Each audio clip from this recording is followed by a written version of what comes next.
ലോകത്ത് പ്രധാനമായും 3 വിഭാഗത്തിലുള്ള സുഹൃത്തുക്കളാണുള്ളത്. അതിലൊന്ന് ആയുർവേദിക് ഫ്രണ്ട്സ്.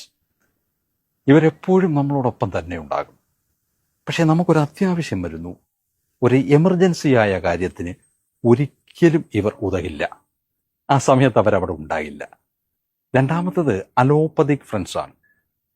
എല്ലാ എമർജൻസിക്കും ഏത് അത്യാവശ്യത്തിനും ഇവർ നമ്മളോടൊപ്പം തന്നെ ഉണ്ടാകും. പക്ഷെ ഇവരിൽ നിന്നുള്ള സൈഡ് എഫക്റ്റ് എന്തായിരിക്കുമെന്ന് നമുക്ക് പറയുവാനേ കഴിയില്ല. മൂന്നാമത്തതാണ് ഹോമിയോപ്പതിക് ഫ്രണ്ട്സ്. ഇവരും എപ്പോഴും നമ്മളോടൊപ്പം തന്നെ ഉണ്ടാകും. വലിയ പ്രയോജനമൊന്നുമില്ല എന്നുണ്ടെങ്കിലും ഇവരിൽ നിന്ന് ഒരു ഉപദ്രവവും ഉണ്ടാകില്ല. നല്ല സഹവാസവും നല്ല സംസാര രീതിയുമായിരിക്കും ഇവരുടെ ഏറ്റവും വലിയ മഹിമ. ലോകത്ത് ഏറ്റവും നല്ലത് എന്ന് പറയുന്ന ഒന്നിനും സത്യത്തിന്റെ കവാടത്തിൽ വലിയ വിലയൊന്നും ഉണ്ടാകില്ല.